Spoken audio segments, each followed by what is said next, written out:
What's going on, Junkies? Welcome back to Culture Junkies Live. I'm your host, Kenshiro. Today, we're talking about that debacle that was the Netflix sports experiment with Jake Paul and Mike Tyson that happened over the weekend. A couple other really cool things came out that we wanted to discuss as well, um, including a brand new comic book that I think all of you guys might want to go and check out in the stores. Introducer is going to be on the show with me today. As always, the great Adakuji, GQ, and Simon Says. What is up, fellas? How are you doing today? Good. Hey, doing well. I'm doing pretty gosh darn good. Good. And yourself? Good to see all of you out there. The other Steve, weren't we just talking about him the other day? Yep. The other Steve has just re-upped. He must be over there on Twitch. Good to see you, Welcome sir. back, sir. Welcome back. Good to see you as well. Welcome back. Your baby told Any other fun things happen over the weekend? GQ, you went and saw Red One. What did you think of it? I thought it was a fun movie. They were building their own kind of universe and lore. Not to obviously give anything away, but I mean it's basically Santa Claus has a secret service that protects him, and The Rock is the head of that secret service team. And unfortunately, Santa gets kidnapped the day before Christmas. So obviously he's supposed to, deliver all the presents and all that. And I think what I liked most about the film was the lore that they created. Like, it's like, how does Santa, deliver all these presents over, a billion some odd homes around the world and, in one night. And it was the stuff that they kind of just dealt with that was actually kind of cool and kind of creative. So yes, I know like IGN and some of the other places have given it low ratings, but I think that's kind of part of the hate train that The Rock has been kind of thrust in front of lately by, partially some of his own doing. But I mean, like, bro, just sometimes you just got to sit back and enjoy a movie for the fun that it is, not worry about the politics and all the extra around it. Just sit back and is the movie entertaining? Is it fun? Yes. Yeah. All right, cool. That's good enough for me. So now, but again, is it hate against The Rock, or is it just hate on new things in general? Because that seems to be the flavor of the era that we're in. IGN gave this movie a 3 now. This, granted, it is IGN we're talking about. They seemingly, their cadre of reviewers seemingly hate on everything. So, but what would I guess I don't understand what could possibly make people mad at The Rock for or wanting to hate this movie. Mega Sean, I heard him talk about it. He said he thought it was a good movie too. Is it? No, go ahead. Go ahead. No, I would. The follow-up question I was going to ask is: do you think this movie coming out before Thanksgiving is a mistake? Should it have come out after Thanksgiving / closer to Christmas? You think it might have? I mean, that might have helped, but I mean, I look at it this way: they're probably gearing it up in the sense of it's going to be on streaming maybe by Christmas. No, that's not ideal. Obviously, we know the release schedule normally is you bring a movie out and then 3 to 6 months later it hits other forms of media, of like if you want to buy it, physical or whatever. Who knows on that stance? I think one of the things that I'm seeing lately, at least the trend, is people are asking all sorts of questions that don't make no damn sense to me. Like people will be like, "Oh, well, who asked for this movie? Who asked for any movie?" Exactly. It's like who asked for any movie that comes out? The movies they drop when the movies drop. The stories are told when the people are ready to tell the stories. You also have the situation of people budget checking and all that other sort of stuff. It's like, does the budget affect you as a viewer? Unless you're a shareholder, that budget don't really mean nothing. Yeah. Either go see the movie and enjoy it or don't. It's as simple as that. It's like I said, I didn't ask for this movie, but guess what? When I saw the trailer, I was like, what? That's kind of interesting. That's kind of cool. I was in Chicago this past weekend. I got there very early, like I normally do. So before I needed to go do the thing I needed to do, I had like about 4 hours to kill. So I'm like, movie theaters right here, so let me see what's playing. Because at first I was going to go see Venom just to get it out of the way.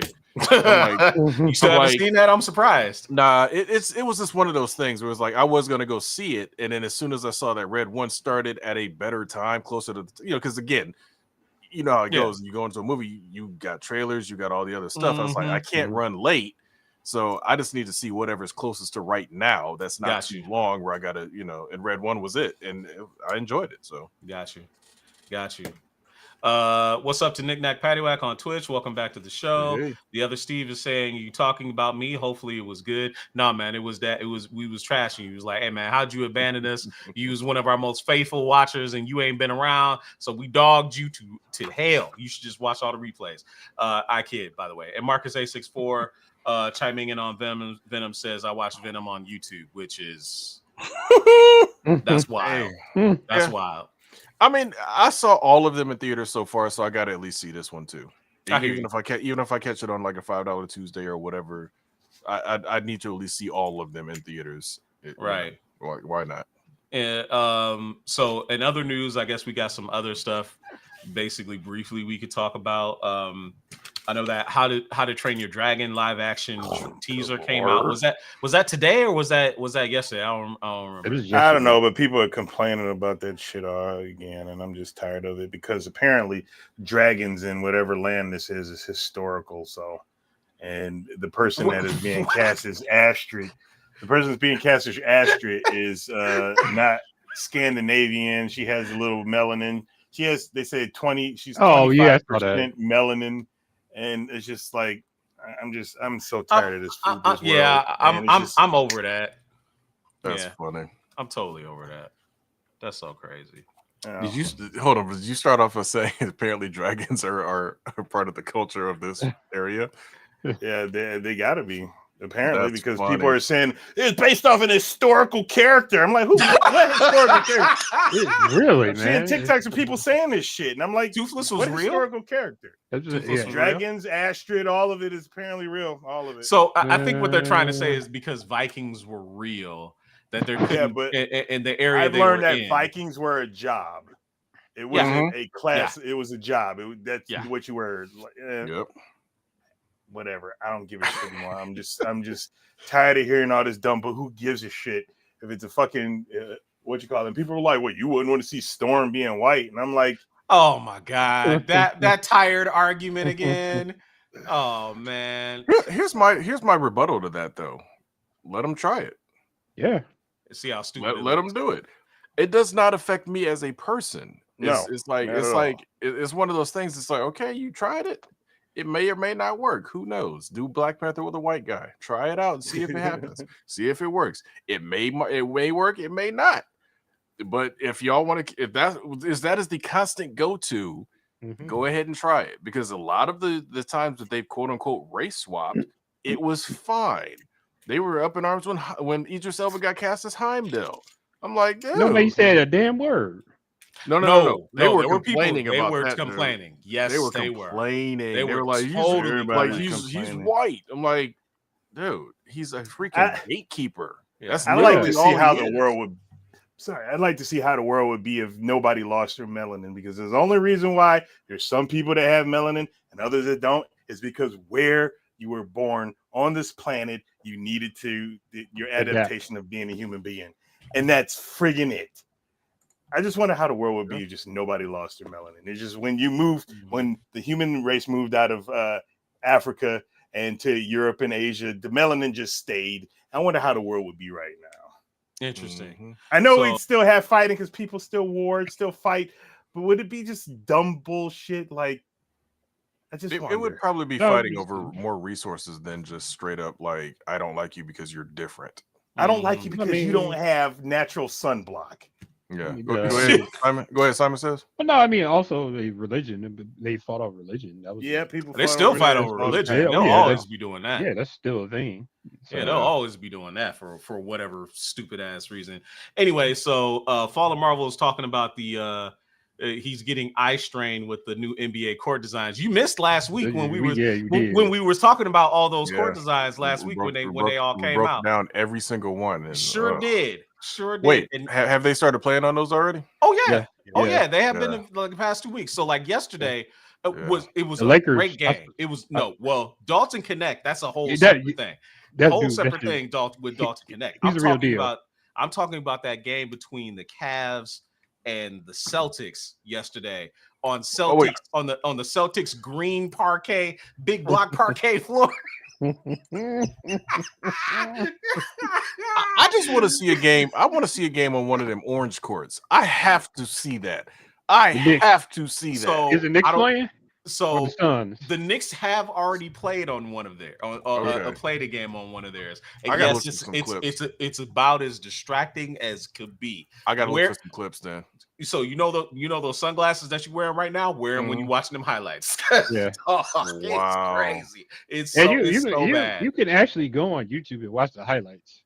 Oh, that's what I'm gonna do. That's obviously after the show, but I just can't. I can't get because when we were watching football at Dee's house that one time at the Dido's house, it was like, why did they suddenly get a darker colored football for one team? Yeah, that was so distracting. I'm like, that was weird. Like, where's the ball? That was Lions. That was Lions and Titans, wasn't it? Yeah, Lions and Titans. It was like, did they change the football? Oh, they changed the football. It's a darker football. That was so weird. Yeah. I'm like, okay, whatever. Yeah, but GQ, keep your glasses on though when you definitely watch keep your glasses on. Absolutely, it'll definitely help. keep your glasses on. So, definitely keep your glasses on. All right, so so the other thing I kind of wanted to bring out before we jump into some of the other stuff that we want to talk about today. So if you guys want to check out, we love comics. I love comics. Some really cool comic came out today that I think is going to be of interest to a lot of people in the culture, and that is the Teenage Mutant Turtles Cross Naruto issue came out today. The first issue came out today. It is published by IDW and with a collaboration with Nickelodeon. IDW actually already has the Turtles license. They do Turtles books, but they started working with Viz to do a collaboration with the Naruto brand. This is totally done in America. There's not a Japanese person attached to this project. It is all drawn in, as you can see, in the American comic book style. It is left to right reading. Look out! April is black. April is black. April is black with dreads. With not dreads, locks. I'm sorry. She's black with locks. Yes. And I read through it a little bit briefly. The turtles already exist in this world. From what I've seen, there's been no explanation of how and or why this crossover happened. There is no isekai magic that's going on here. The way this story is written, they already coexist in the same world. So you can actually see. I like that Baxter Stockman look. That was actually a good design. That was actually a really good design. But as you can see, as they go on, eventually Kakashi and Team 7, mixes up with the Turtles after a brief little scrap with the Foot Clan. And they start to, of course, as want to do in comic book history, it never starts off as a peaceful meeting. They always got to. They always got to scrap. You got to scrap. So they found a reason to scrap, and they start fighting.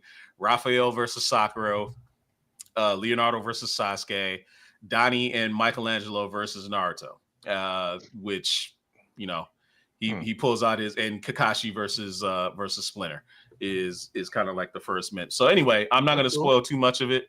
You guys go and check it out when you go to your local comic book store. You should probably want to buy them as fast as you can, because I think it's going to sell out more than likely. More than likely. They'll probably do another printing, but it probably will sell out. One thing I did see related to Turtles last time I was actually in Target. Target sent a check. Was they actually had a Masters of the Universe Turtles? Yes. Oh yeah, I saw the Turtles of Grayskull. Yes, Turtles of Grayskull crossover. They had a Splinter that looked so pimped. I was like, because it was like Splinter kind of cross sorceress basically. Oh, I'm like, yeah, it was like Splinter, like as kind of like the sorceress style character. He had like a, they gave him like a fur coat. Oh hell no! It's like he had a pimped out like just fur collar coat. I'm like, Nice. part of me wants to buy this, but them figures are so. It's silly for me to even say, but those figures are expensive for what they are because they're like not you. No way. I know it's saying unusual that. for me to say that, but it's $25 a pop for basically a turtle figure. And we all know, we all grew up with them. Them figures was not more than $5 back in the day. Oh yeah, probably even cheaper than that. Yeah, exactly. You're talking about $25 per figure. I'm like, I like Splinter, but I don't like him that much. So wait, so are they still they're still molded like in That's the what Mattel? I'm sorry. Marcus 664 is right. King Grayskull. That's who he was. Splinter is Splinter Grayskull. That ought to be awesome. That would be sweet. Oh, I need to see that now.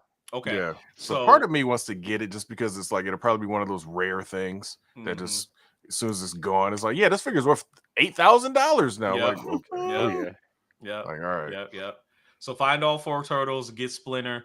Is there corresponding He-Man Skeletor figures and He-Man Skeletor Tila figures too? I'm sure there are. Like I said, the only thing I saw was Splinter. So part of me thinks that I need to go back and get him just because it might be that thing where it's just like the one figure that people aren't paying attention to becomes the rare one. Yep. Okay.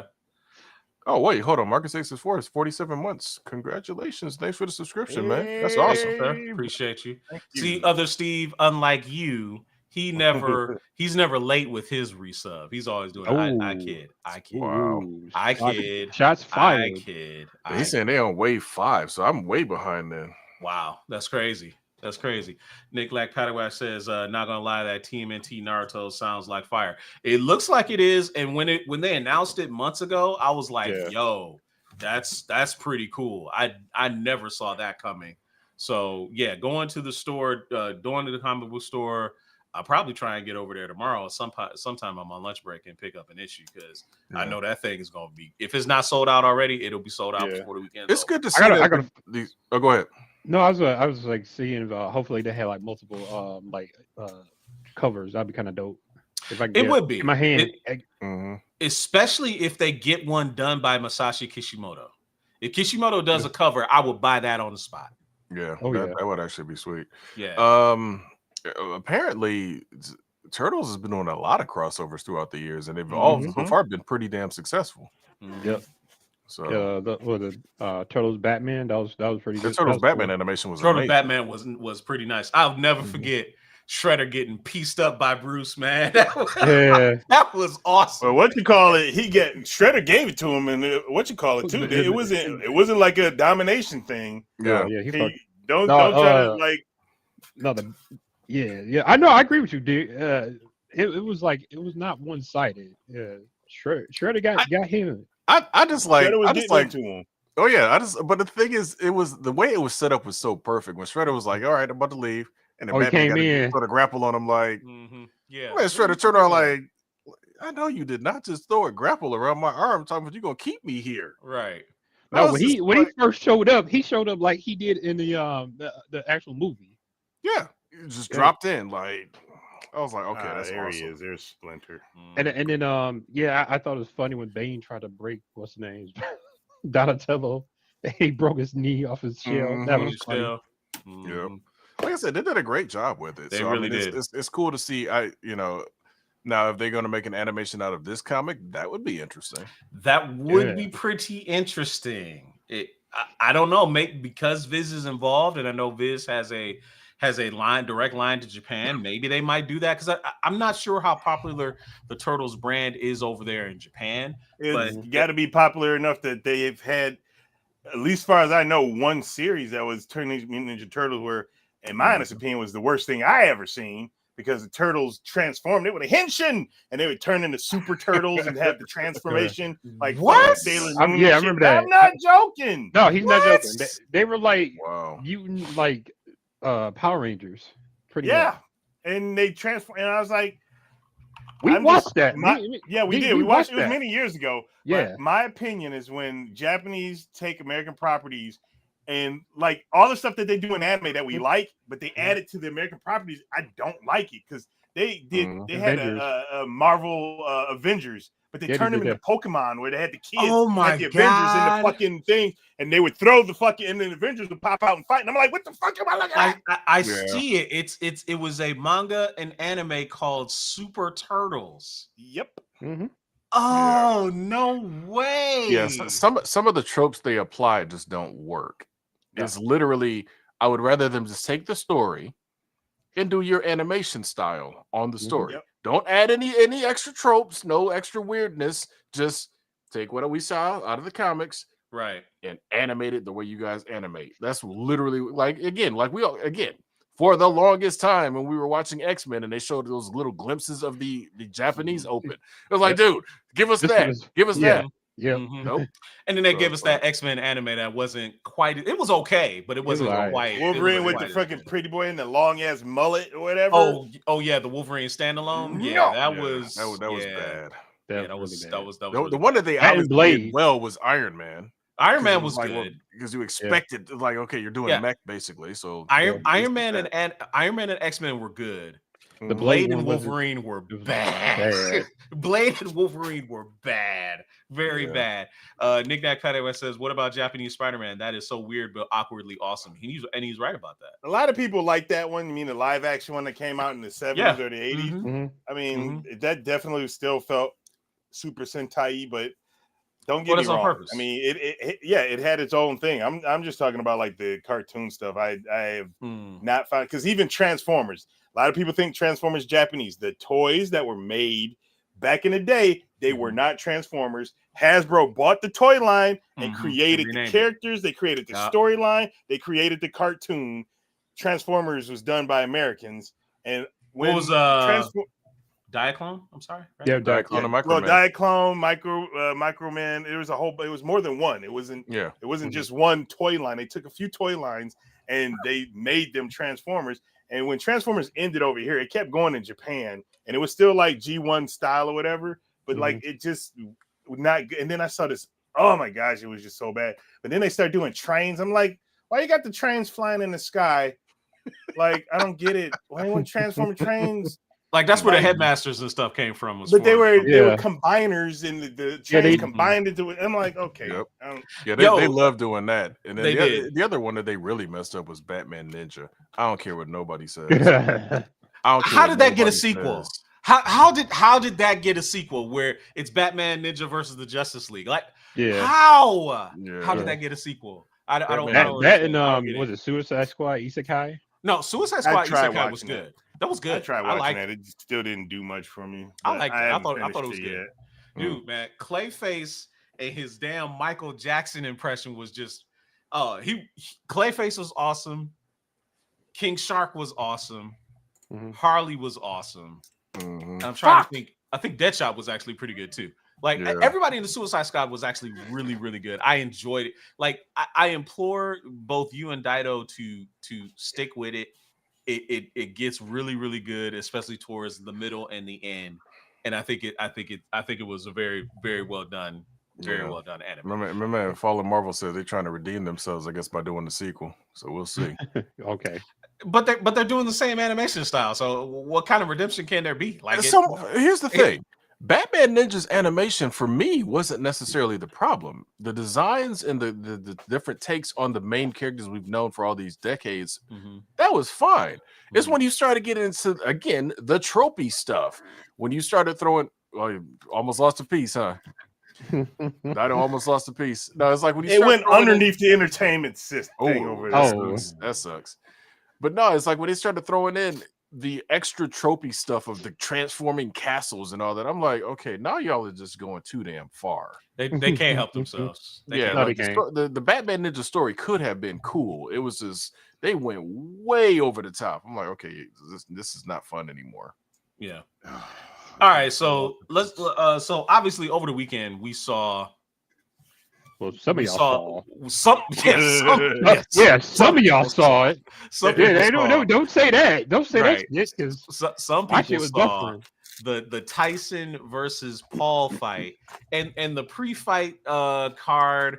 There was controversy. I think there was the women's bout where old girl Serrano got completely robbed. Like she threw she got twice. headbutted. Yeah. Yeah, Twice. she threw like twice as many punches as her opponent. Ended up losing the fight somehow. Threw twice as many, landed twice as many, and still lost the fight. Like how? Yeah. I don't understand that. That was weird. And you know, obviously the gruesome visualization of her eyelid basically like hanging on by a thread. Like it was pretty nasty that people saw. But then of course, what also was kind of nasty or off-putting was seeing old ass Mike Tyson's ass cheeks walking around his locker room. People were talking about that. But the main takeaway from it, other than the farce that the fight itself was, because it was a farce.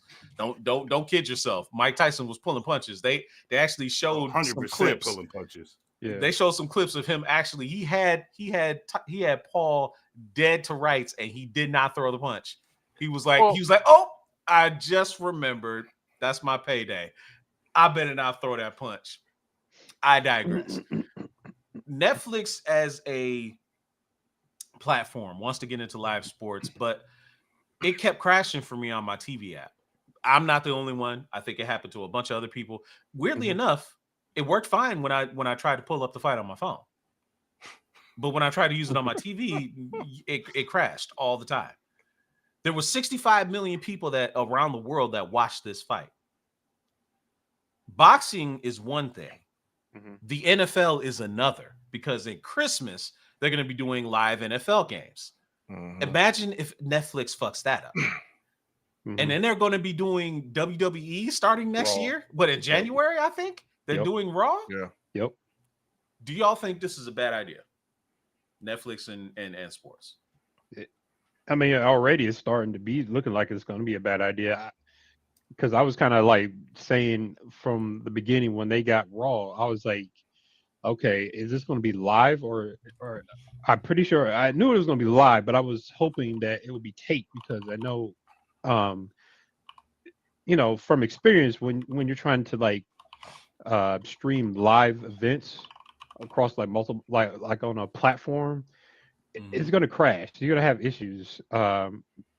Like basically that, I guess I want to say that was their test run on live sports with that to see how that worked. Hopefully that was a test, because if it wasn't and they decided just to like straight up go to like, oh yeah, we're just going to do Raw, and then basically have it to where it's just crashing all the time. It's like, okay, you gotta like tighten that shit up right now, because otherwise you're gonna have a lot of people unsubscribing or you not even bother watching Raw, and just like, I don't know. Did they say they were gonna like after it was done, they were gonna like have a like after Raw or something like that, where you can go back and watch it again? And then you can always replay it, because you can replay the fight.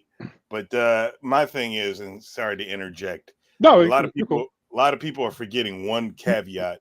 It may be an issue in the future. We don't know yet.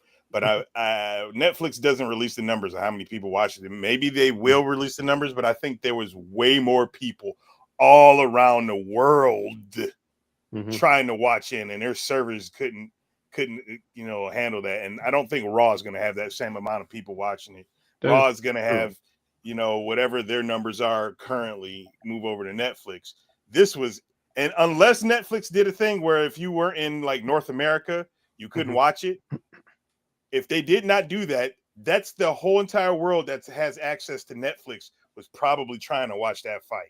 Well, they said it was 65 million people worldwide. Okay, then that's probably way more than Raw will ever see. Yeah.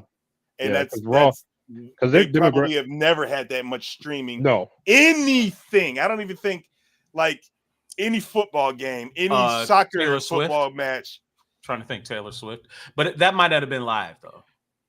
That was I don't know if that was the Taylor Swift. Yeah, that was live, but I don't think that was on. I forgot what streaming. I think it was either. Wasn't that on Amazon? I think. I'm not sure if it was. It was recorded and released as a concert film in 2018. Yeah, if it was so it wasn't live. It wasn't live. Yeah, because with television, you have the ratings advantage of not even so much ratings for doing live events for television, like let's say for example the Super Bowl. you have repeaters that are essentially sending it out all around the world. Yeah, that Versus, bandwidth, dude. yeah, exactly. The bandwidth is a completely different thing. And to Dido's Especially point, 4K. you're not going to get 65 million people watching Raw on Monday. On a Monday, it's just not going to happen. No. Now, granted, you probably are in the higher millions of people watching it, not like 65 million, obviously, but we're gonna have to really see, because this is one of those situations where it's like, yes, this is probably a one-time issue, but it's still an issue. Like, let's say, for example, you get something bigger. Let's say it probably will never happen, but let's say they do get WrestleMania, for example, exclusive to Netflix. Like I said, I highly doubt that's ever going to be a thing, because Peacock would be stupid to let that go. Yeah. But let's just say they did. Okay, WrestleMania is not quite a Tyson Jake Paul thing, but it is a big global world event where people are watching from around the world. I would be, again, I'm not a Netflix subscriber because I got so much stuff that I already have and own in it anyway. But it's like, if I was a subscriber and that's my only way to watch WrestleMania, and it's all crappy and whatnot, then it's like, okay, well, like we used to throw WrestleMania parties. It's like, okay, that would really suck if we're sitting here trying to watch this thing live and you gotta bring it on your phone, or instead of watching it on your damn TV or something. So Iguana Man's got a good point, saying that their first stream was the most viewed live stream sporting event ever. The WWE and NFL is even more invested now. So I can see his point, and they have less than a month to make sure that things are going to work, because again, the NFL is a worldwide juggernaut too. Not saying that the Christmas game that they're going to have on Netflix is going to approach 65 million worldwide. But say if Netflix wanted to say, if Reed Hastings went up to Roger Goodell and said, "Hey, Raj, why don't you let us get the Super Bowl one year?" The Super Bowl could easily do 65 million, if not more than that. No doubt. You know, so but I'm just saying. Yeah. But what is that bad? Do you think that the advent of streaming, having it locked on a streaming paywall, is good or bad? It's business, it's good know. It's good for the company. Yeah, I personally, I think they're going to have to increase whatever servers or repeaters, because remember, everything that GQ said and what I said, the amount of people watching it, and the things that it pretty sure was being streamed in 4K. The bandwidth is crazy. 65 million with that type of bandwidth going out. Crazy. You have to have had, and they probably just didn't have enough repeaters or whatever you need to do what they needed to do. So I think what'll happen, sure the next time it's not going to be like that. I hope not. Go ahead, man. Yeah, I think what'll happen is because it's like for the first time, like it's going to be streaming live on Netflix, and also from what we're hearing, also it's going to be kind of like more of a back to the Attitude Era style. They language won't be a problem either, so they might so that might be something that'll lure people in. I'm pretty sure a lot of people are like interested in seeing how that's going to go. Far as like you said, like Dado said, it probably won't do as much as that fight, but for the first time it launches, people are going to be so interested in vested to see how this is going to do, how it's going to work. You might get a lot of people viewing in on it, and then especially those diehard Wrestling fans, they're going to be they're going to jump in. I mean, from jump. So part of the appeal, right, in watching streaming sporting events, like say for instance, right now you can watch Thursday Night Football on Amazon Prime. You can watch Sunday Night Football on Peacock. You could watch Monday Night Football on the ESPN app. The reason I like to watch it on Amazon Prime, Peacock, and ESPN app versus viewing it on cable is because you get the fidelity increase. The video on Amazon Prime for Thursday Night Football, never mind that the games are shitty. Like they are 100%. A lot of the games on Thursday Night Football are shitty.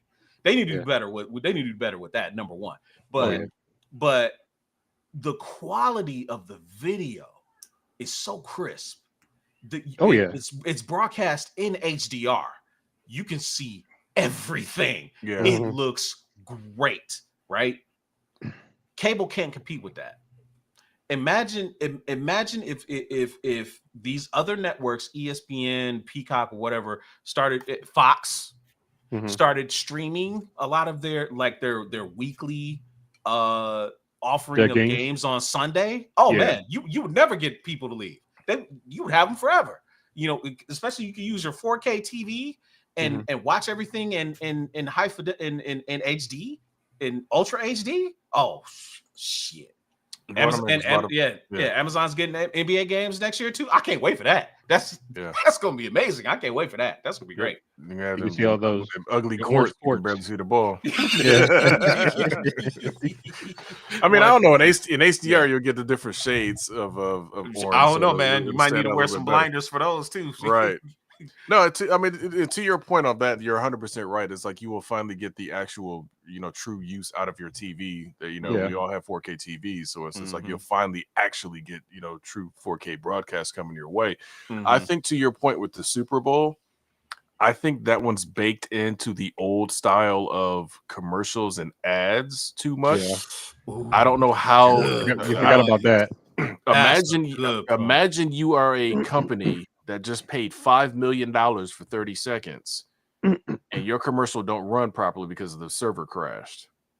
We talking sick lawsuits. Yeah. But Netflix is getting sued. I don't know. I didn't read the article. I don't know who they're getting sued by, but they're getting sued right now because of the glitches. Yeah, but that's what I'm saying. So it's like that is. I don't know that Netflix would. Again, who knows if the talks were even there? But I don't think they would want to dip their toe in the Super Bowl. Yeah. Just from that side of things, because the amount of ad revenue that comes from the Super Bowl. Yeah. And not only that, who runs the Super Bowl normally? Is NBC or whatever? It's usually between CBS and Fox, but with the new rights deal that they just had over NFL rights, I think ESPN/ABC is getting into the fray again.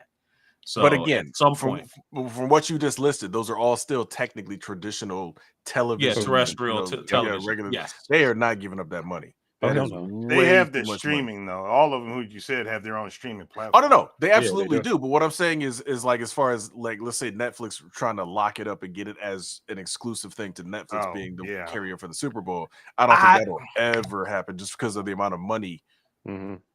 I would not put it. I would not put it above Reed Hastings to use this as an excuse because they already have their ad viewing tier for Netflix. They just introduced that, and it's got a lot of people. A lot of people are subscribed to that tier, because they want to save money and they don't really care about having 4K streams and all this other kind and multiple devices and all that shit.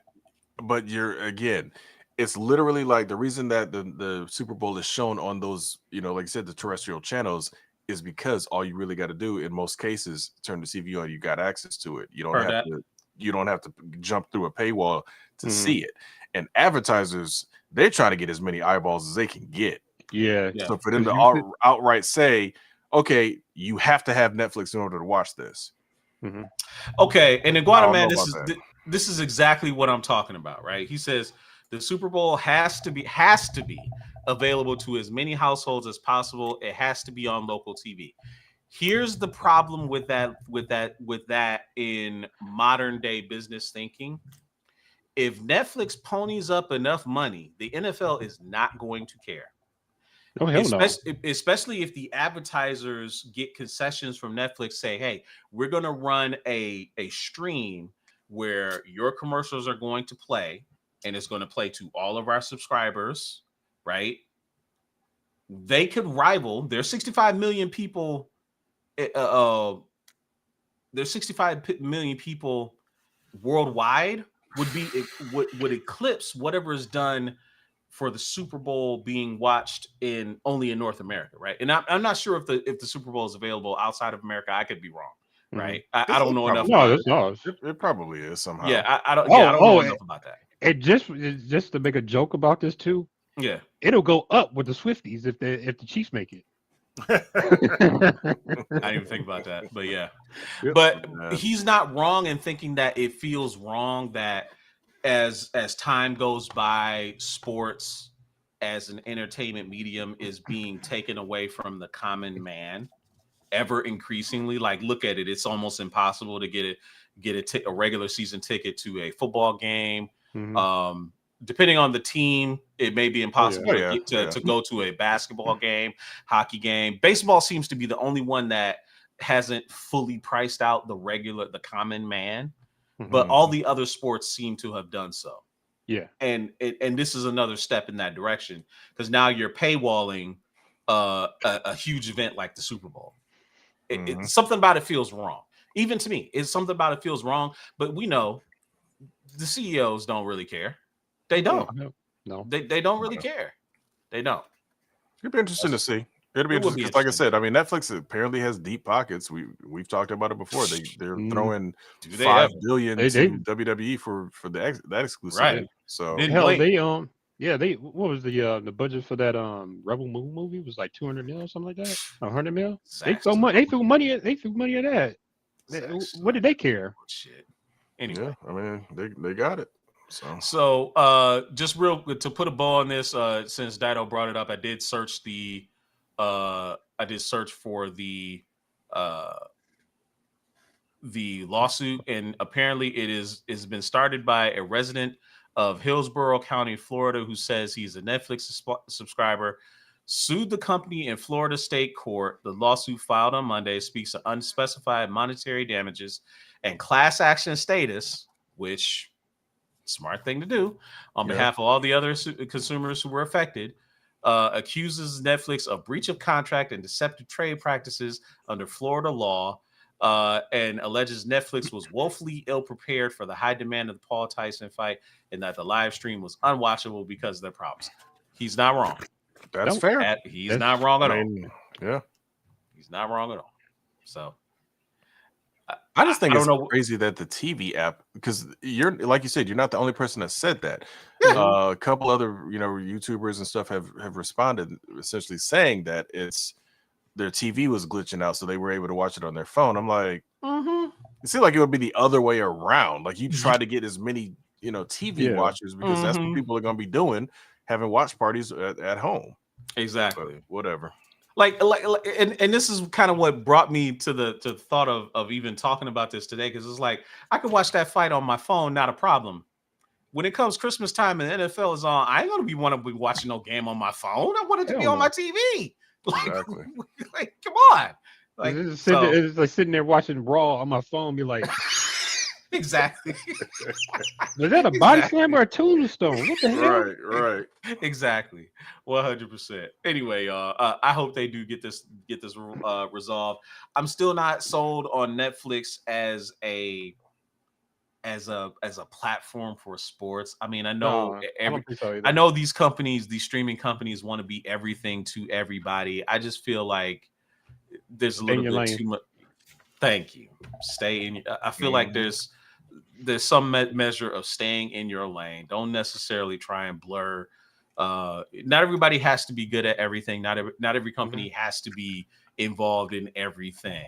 I know everybody loves having 100% of the pie of the market share, but come on now. Yeah. You ain't gonna be good at everything. Just do what you do. Stay in your lane. All right. What else we got to talk about?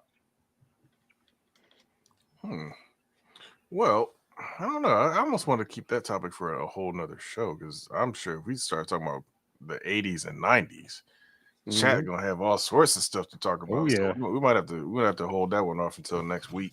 The 80s and 90s. What do you mean? In regards to the 80s and 90s properties, like the what we talked about earlier. Yeah. So that one y'all might have to come back next week for that one. Yeah, that's gonna be a lot of fun. Yeah, it's a pretty decent topic. Okay, how about this one? This one's fun. So, and this is two 80s properties duking it out, and we talked about it a little bit earlier. I want to ask people in the chat because I thought it was pretty funny when I came across it. So somebody was doing a pick'em, a clash between two iconic cartoon theme songs. The Transformers in one corner Thundercats in the other corner. I would love for all of you guys out there that have watched both the Thundercats and the Transformers, let us know which one you think is the better theme song. Question though. Yes. For Transformers, which season theme song? So we're talking. So it's Generation 1, probably. Okay. I think he has season 2. Okay, season 2. Yeah, season 2 was good. Season 2 was good. Okay. Yeah. Iguana Man already. All right. He came in. He came in Getting immediately. hot. Came in hot on that one. Yeah. I mean, it's hard to not say the Thundercats doesn't take the crown here, right? I mean, it gets you pumped though. I mean, ain't gonna lie. You hear the it's like Thundercats. Yeah, it's a drilling. The Thundercat song is a call to action. It literally is a Mm-hmm. call to action song. Yeah, and it feels more like an actual song. Mm-hmm. Yes, both of them have lyrics. Yes, they both are intros to shows or whatever. But Thundercats feels like a call to action song versus Transformers is kind of like it's a cool beat. It's the name of the show. It explains a little bit. Transformers is more like it kind of giving you information. And Thundercats is like, no, let's get ready. It's time to get hyped. The show's about to start. Yep. I think that's why Thundercats kind of gets a win here on that one, in my opinion. No, Mash, my man on that Mash intro, he got his money's worth on that one. Oh, well, that synthesizer, man. Oh, hell yeah. He got his Playing that money's worth on that synthesizer, one. like, just had that going. Oh, who you giving away free admin to? There we go. Oh, better be careful. Yeah, I know. But it's like it's just even seeing, hype. 100%. Yeah. It just gets you hype, bro. Like, come on. Like, Now, of course, in all fairness, it's a slicker intro too. It is. yes, it is. So I mean, it's definitely a product of its time. They just don't make them like this no more, right? Oh, hell no. They just don't. They just don't make them like that no more at all. Like I just, This one, I like just- this one, but it was like I like this one better than the. This one's cool. it just don't feel as like Thundercats. But like you said, it's information. Here's the thing, though, and this is definitely not the original song. It's not. This is the second one. Yeah. I don't. By comparison, I don't like this song. Neither did I. Yeah, I like this- the original but this- song that was originally used for that animation sequence. Yeah, but that's the one that he was trying to compare it to, and I was just like, Yeah, that's not a fair yeah, comparison. That's not a fair comparison. so Iguana was saying, why isn't Thundercats getting a reboot? I thought it they did already had before. one. They already had one. It back did in reboot and 2011. it keeps failing. Yeah, 2011. It It did fell twice. multiple times. Nobody Look, watched man. it. Look, And man, then I watched the it. one that I they watched- did watch mhm. is the one that's like Teen Titans Go. It's like Fuck that. Thundercats roaring. Yeah. No way. That's the one Yeah. people watched. Yeah. Thundercat No, I Thundercats watched the roaring. the remake. That was good. I watched it That all the shit way was through. awesome. I Yeah. loved it. Will Friedle Same is thing with He-Man. Yeah, I Will think- Friedle is Lionel. I thought it was sweet. I think you're running into, though, we would have liked it. We were the audience that wanted to see it. The audience that was presented to was not into that type of thing. They, like you said, Well, they here's wanted the Thundercats Go or Roar Yeah. or whatever it was called. Yeah. No, here's the thing about it though. When they were airing it, it was Mhm. like around 8 o'clock on a Saturday At night. Yeah. At night, and like I'm pretty sure. How are you gonna get this like eyeballs on it and it's not? That even was a on mistake prime right time? there. Yeah, that that was was a the mistake problem. right there. They tried to market it towards the teens that were into anime and stuff like that. Might have been Yeah. waiting for like Adult Swim. But why? But- Yeah, if they had if they had aired it on like weekdays, Yeah. maybe like after school or something like that, that would have worked. I But think the other issue, though, you're running into is this was getting really close to the beginning of that era of nobody's sitting in front of the TV watching stuff no more. They're catching that's stuff true. on demand. They're catching stuff, Mhm. like you said, streaming and whatnot. So it's Mm-hmm. like, The kids are playing video games instead of yeah, definitely that. Like, Oh, yeah. one of the early shows that ran into that problem was that Green Lantern animation, Yeah. where like did. it was like they were just worried about selling toys. Oh, They were oh, worried yeah. about like viewers. It's like, bro, people Same don't thing even, with Young Justice. Same thing with people, Young people Justice. don't watch. They don't watch at those times anymore. They watch when they feel like watching because this stuff is available on demand. And as far as the toys go, y'all was putting out some garbage toys anyway. Like a lot of these toys that they the little stiff arm Justice League and Marvel toys. I'm like, Oh, yeah. like nobody wants these. Mm-hmm. It's like y'all got to put out some decent stuff if you want kids to get it. And of course, you're running into the issue of a lot of the stuff like Marvel Legends and DC. I guess they're called DC Showcase and DC. Yeah. It's like those aren't toys. That's more collector's level stuff now. It's like their parents ain't buying that stuff. Mm-hmm. That's expensive. So like $20 when it figures. Yeah, when it figures like $20. Could you imagine that in 80s money? If like they were like $60, right? Like Star Wars toys, like them boys was only like $1.97 if I remember right when I was first started getting those, and like GI Joes were like maybe like $2.99. They were $2 because like me and Waffles were like we would literally go to Toys R Us and like buy like 4 or 5 GI Joe figures. Yeah. Like you couldn't even touch none of them figures at $20 a pop back in the day, man. $20 was like that was the price of like Megatron. Megatron was like a $20 figure, which is insane to even think of. Oh yeah, back in the day, dude. If I could go back in time, Doc Brown, where's you now? Dude, with my money now, I'd have the aircraft, the entire carrier, line, the shuttle, every damn transform, man. It wouldn't even be a thing. It wouldn't even be a thought. It'd be like, here you go. Here you go. I want this whole line. I want all. Yeah, like, this whole row. This whole section. Just give it to me. Just give it all. But the nostalgia of an old school Toys R Us, man. Yeah, man. You basically had the Star Wars aisle, the Transformers aisle, the GI Joe aisle. It wasn't like little baby set. It was aisles. Yeah, stuff. Brave Star was the Brave Star toys were kind of pricey too. Yeah, they were. Oh yeah, because me and Drew got the actual one with the horse 3030. I remember Brave Star was a nice toy line actually. Yeah, it was. And humanoids though. Oh yes, dog. Oh my goodness, that was a crazy line. And here's the funny thing: I never got any of those. I don't know why. For whatever reason, I never asked for those when I was a kid. But it was just like I never got any of those. And I'm just looking back, like I remember those commercials vividly. And this like the humanoids themselves, like those toys were so massive and just like so detailed. I'm like, damn, why didn't you ask for any of those? Could you imagine that as an actual live action movie though? In humanoids, that would be rated R too. That hell, man. Wait. Hold on. Marcus 664. How is that even a serious question? How's that even a serious question? He said, "Would you have the flag with your money now?" Hell yeah, you would. No, honestly, and here's why. The flag is literally a room killer. You have to have a room for the flag. The flag is too big as a toy. As much as I like that thing, as much as every time I see it at a store, I stop and check it out and look at it. It literally is. If you get it, that's going to take up an entire. That's it. It takes up whatever room it's in. If you have to dedicate most of the room to it. Yeah. Didn't Francis and Pee-wee's Big Adventure have the flag, or am I misremembering? No, he just had a swimming pool as a bathtub.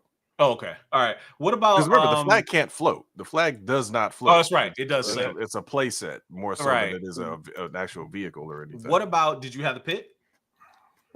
G.I. Joe, the biggest vehicle I had from G.I. Joe was the whale, which was the hovercraft. Okay. Because with G.I. Joe, I collected more of the figures than I did the play sets. Because like most of my ask money was towards Transformers. I like Transformers more so than I like them both, but as far as toys went, I was always asking for Transformers. I usually bought G.I. Joe stuff with my own allowance. But as far as Christmas asks, it was like big G.I. Joe stuff or all Transformers. That was the main things I was always asking for. All right. Interesting. So Yeah. to wrap it up, we got about 5 minutes left. I think this will take about 5 minutes. The rest of the show. So shoot, he had the Thundercats base. the thing that's based with the Cat flashing Slayer. chest, the cat slayer. Yeah, okay, Mhm. that's a pretty. Yeah, Do you Cat still Slayer was got sweet. it? Do Yeah, you that's still the thing. have it? You still had that bad boy. That's the Oh question. yeah, that's the 'Cause question. the only Thundercats figure I actually ever asked for and got was Lion-O. That was the only one, and they had the little ring thing that you put in his Mhm. back when his eyes Yeah. would light up. I had Lion-O But, too. Yeah, We had I think I had damn Mumra near- as well. I had Lion-O and Mumra. we I had damn near had Silverhawks half. and I had Tiger Sharks, but I didn't have any Thundercats, which is messed up. Yeah, we damn near Mhm. had almost all the Thundercats except for Cheetara and the Wily Kid. We I did wouldn't have have the asked for Thunder Tank. Wily Cat anyway. Yeah, who wanted We them had the anyway? Thunder Tank. I mean, hell, man. Who wanted them Might- anyway? Might as well I- have them all.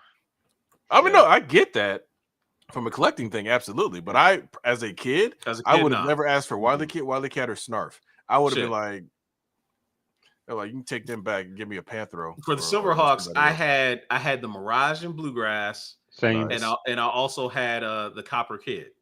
same. Mhm. Yeah, we I pretty much the had them all. friggin', Me what and my you call brother. it, the spaceship that they had. Oh, you had the Mirage. Hawk? Yeah, The Mirage, Mirage? right? Okay, nice. Yeah, the Mirage. I don't know what Yeah. happened to any of that stuff. It's all gone. Yeah, I know. All right, so real quick, getting back to it. So, Marcus A64 highlighted earlier in the show that today, literally today, is the 40th anniversary of Dragon Ball as a property. So I want everybody around. What is your favorite Dragon Ball moment? Not character or anything like that. Favorite Dragon Ball moment. Singular Driver's moment. Ed. Driver's Ed with I Piccolo. love the Goku. Driver's Ed episode because Yes. it's literally just it made no damn sense. It was so it made good. no sense. It was the best Chi-Chi, filler who I episode think- everything. Who could probably by now can fly herself, wanted Goku Yes. to get a driver's license so he could drive. I'm like okay. I would say Super Vegeta when he first transformed and took that first hit. He was like, "Are you Vegeta?" He's like, "No, man, I'm Super Vegeta." Oh, was it? And was it when Krillin told him, like, "I thought you had to be pure of art"? You know? No, not that one. Not Super Vegeta. First Super Saiyan. No, that was after when he's fighting second form Cell. Ah, got you. Yeah, Super yeah. Vegeta. Okay. All right. Okay.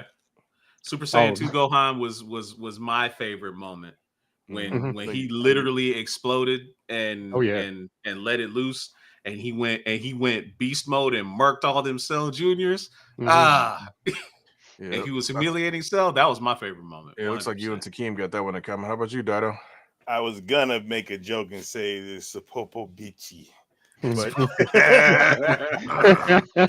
Oh man. Yo, man, what he did to Oh, Videl man. was just all the way yeah. wrong.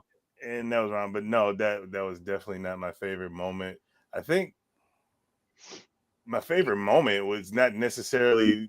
It was almost the whole show, just when it first started coming out over here in the United States and waking up early as fuck on Saturday mornings just to see the new fucking episodes or whatever. Yeah. Because I just remember watching Dragon Ball and the 13 episodes they just kept repeating over and over again. And then I stopped watching it. I think I was watching what the hell is the name of that mecha show? I forget the name of it. But my brother comes running out of the room. He's like, "Hey, turn to channel 50 or whatever. Goku grew up." And I'm like, "What?" So just memories of watching it with you guys when we sat around and doing the fucking fan dub, our own fan dub back then. Mhm. You know, those I think are my favorite moments. Shit, there was like a period of what, was it like a period of 2 or 3 years where that's seemingly that's all we did. What Dragon Ball? Dragon Ball Z? Watch Dragon Ball. That was all we did. I mean, even when we had the anime club, the running joke was if somebody had not seen Dragon Ball, Movie We seven. had movie seven on ready to standby. go. Yeah. Yep. Even if it wasn't supposed to be watched, movie 7 was always on standby. Somebody had a copy of it somewhere Yeah, ready to go. And it was always like, well, what is Dragon Ball? Well, I'm glad you asked. Right. Yeah. That bitch in. Like put it in. And the funny thing is, it was already understood. Uh-huh. Everybody about to watch this anyway, so it's just Yeah. like, okay, this is cool. Now, nobody really complained about, oh, we got to watch this again. It's like, no. Nobody's Movie ever 7 was watched that it. deep. Yo, and of course, this was back when This was back before Movie 7 had been translated. So we was watching it fan sub. The fan sub. Nobody cared. No, Nope. Not Nobody back then. cared. Here's the funny thing. And also to Guanaman's point, Vegeta blowing up the crowd during the Cell games was Yes. I'm sorry, the or Buu Buu Saga. Saga, Buu yeah. Saga was awesome. But I love the new dub of movie 7 though. When they turn Oh, I gotta get my trucker tag. Android 13. Yeah. That Android 13 voice actor was having he was having fun, man. He was Yes, having sir. so much fun. It's like all of his lines was just like, bro, this is so over the top ridiculous, but it's perfect. Yeah.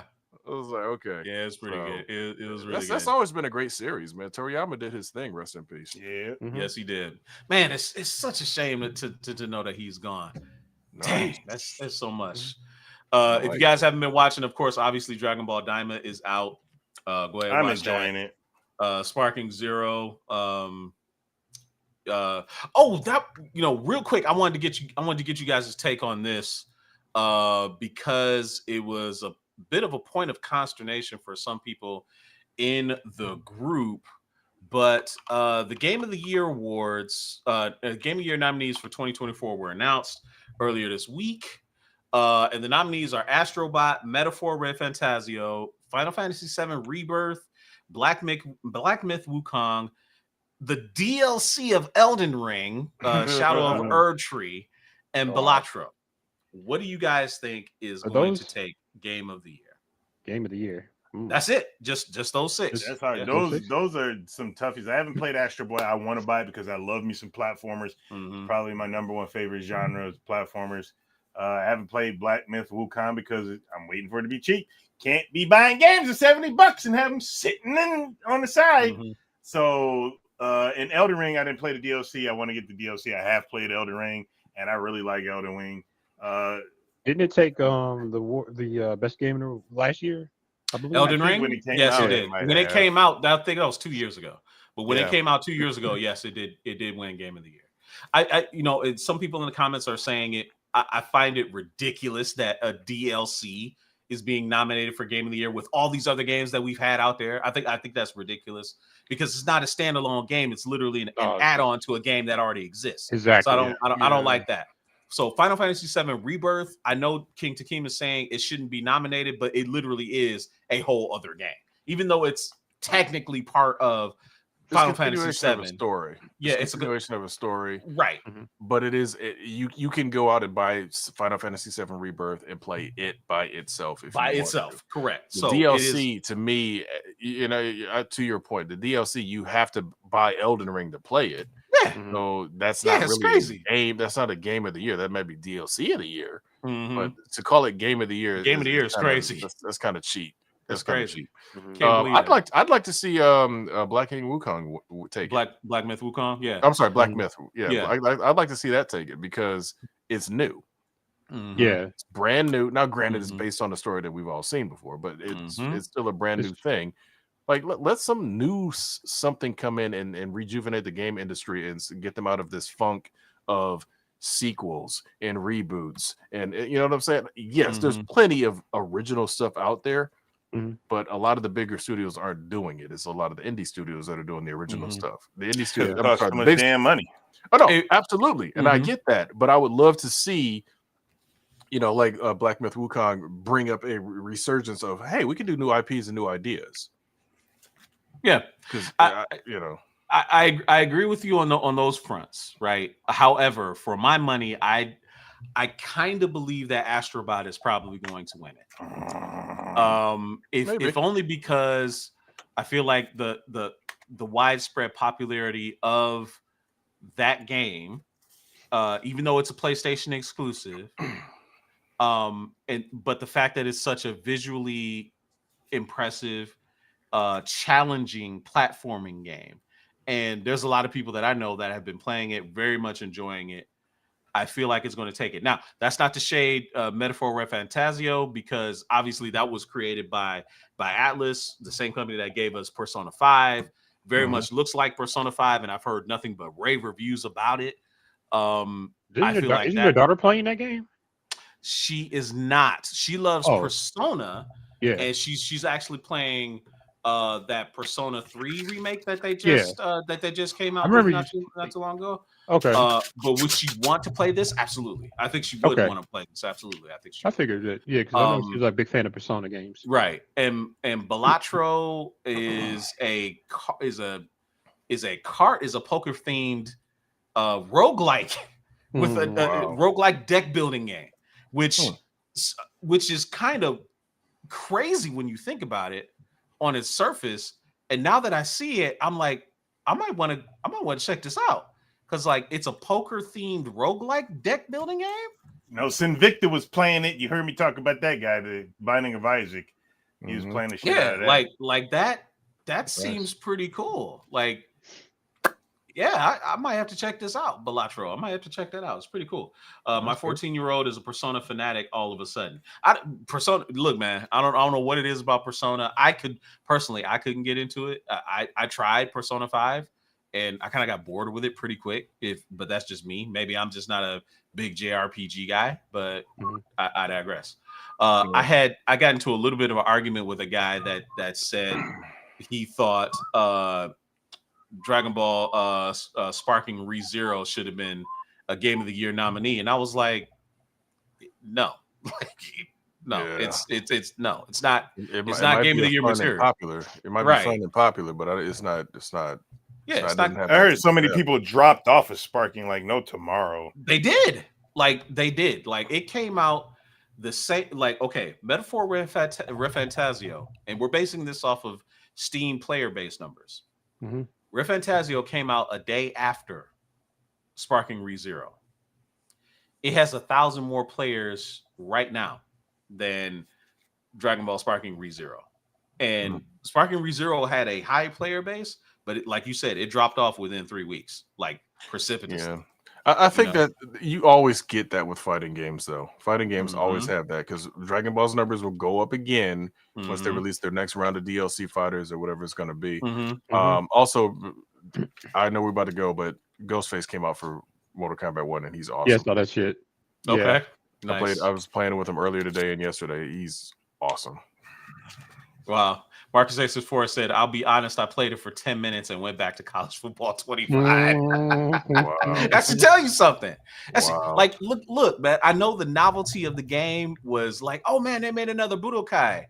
And then you play it for 10 minutes and you remember why you quit playing Budokai. Just saying. Because I don't think it was ever that good, but apparently people's memories of it was better, or maybe they had a lot of fun with it, but they were kids. I personally didn't like it when it came out, and I was just like, I wanted a fighting game like Dragon Ball Fighters. Yes, and we finally got that, and we finally did, and I didn't really play much. And it had legs. Dragon Ball Fighters had legs, unlike Budokai didn't. It was like everybody was like, oh, but you can have fights just like in the anime. Yeah, and you see how unbalanced that shit is too.